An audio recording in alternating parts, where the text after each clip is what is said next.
Hi everyone, welcome. It's me, Lori from Inner Goddess Tarot. Okay, so today we're going to continue my very brief, very basic introduction to the tarot.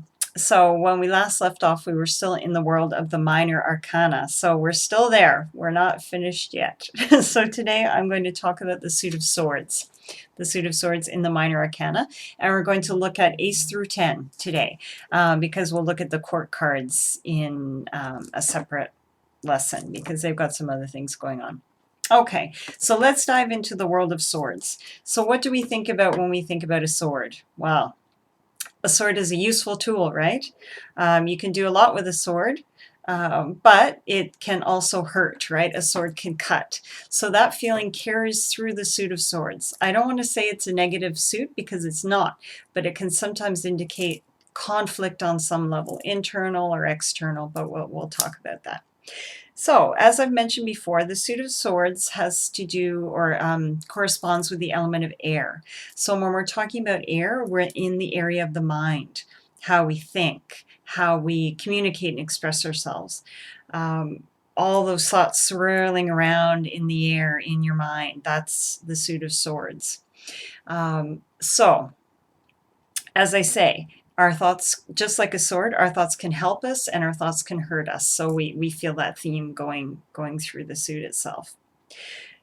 Okay, let's dive in. That being said, right? So we're in the world of I think, not like in those cups where you're in the heart, where I feel. We're in the world of I think here. So let's go through really quickly through the Ace to 10 and get an idea of what's going on there when we look at this suit. So we have the Ace of Swords. Okay, look at how firmly that hand is holding that upright sword.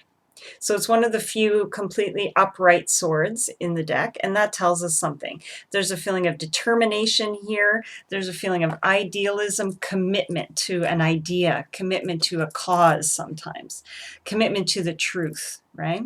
And just like with all aces, the Ace of Swords indicates usually the beginning of something new. So it can be the beginning of a new way of thinking, the beginning of a new crusade, of a new cause, and probably something with a lot of potential for success. You can see that victory crown on the top there.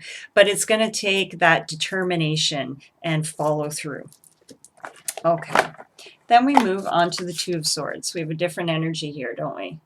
So with every two in the deck, it brings in that idea of duality and that idea of a choice or a decision that needs to be made.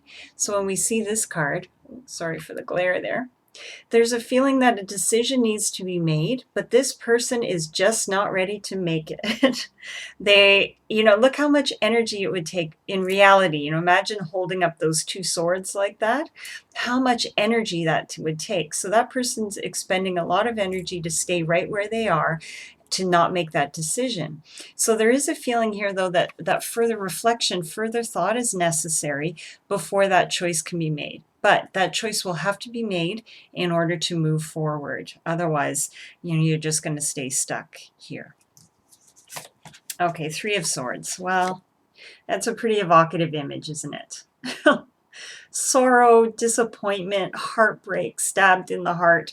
And, it is a very dramatic looking card, but it's still a minor card, so it's probably something temporary. We've got that rain in the background already sort of starting to wash away that pain, but it is a card indicating some kind of heartbreak, disappointment, and pain.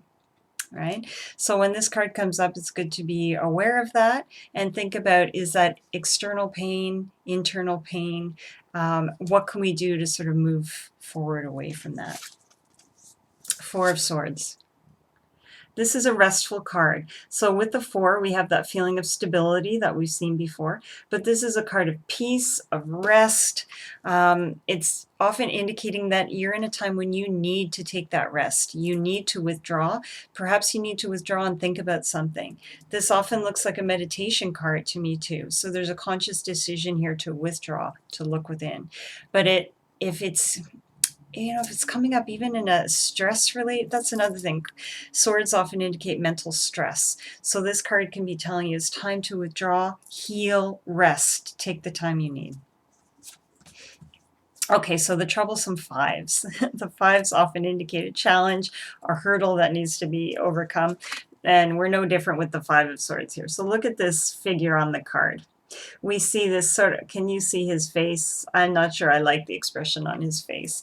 We have someone here who's really happy that they've won in the situation. There's people sort of walking off in the background who look unhappy or defeated, and this one person's holding the swords and looking quite pleased with themselves. Look at those wild, jaggedy clouds in the background there. So this card often comes up when there's someone in the situation who's looking out for themselves. There's a lot of self-interest there. And there's also a desire to win no matter what.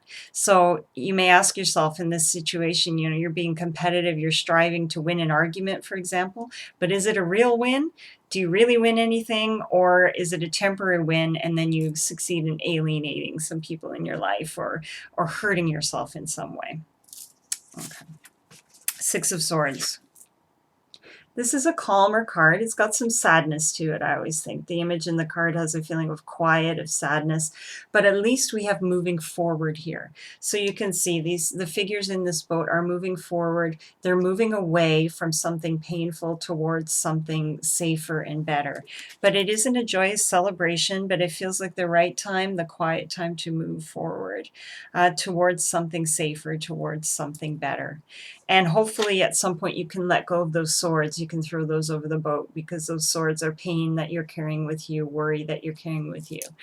We eventually want to let them go. But I do like the forward movement in that card. It's indicating a time when someone's ready to move on from a painful situation. Seven of Swords. Sneaky card. Take a look at this sneaky fellow here. So when I see the Seven of Swords, I think that someone's not being honest. It often indicates somebody who's not being honest in a situation. They're trying to get away with something. They want their cake and eat it too. They're saying something, but they're doing another. So there is a feeling of some kind of deception. So it can be you're deceiving others, you are being deceived by others, or even you're deceiving yourself, right? You can't believe you're getting away with something, that kind of feeling. So when this comes up, be aware of some kind of betrayal. Somebody's not being honest with you, or if you're doing that to yourself or others as well. Okay, Eight of Swords. So she's tied herself up here with her thoughts. Look at that fence of swords she's built up behind herself. She's got a cloth over her eyes. She can't see where she's going. Again, we have this feeling of someone who has withdrawn, put up a boundary between themselves and others. There's a feeling of powerlessness here, of being constrained by circumstances, of not knowing how to move forward. You know, there's a feeling of being trapped. But really, again, on the upside of this card, when I see it, I feel like this person could get out of that situation if they want to. They could use a sword and cut those bindings that they have on. They could go through that gap in the fence of swords and go back to the castle or whatever's in the background there.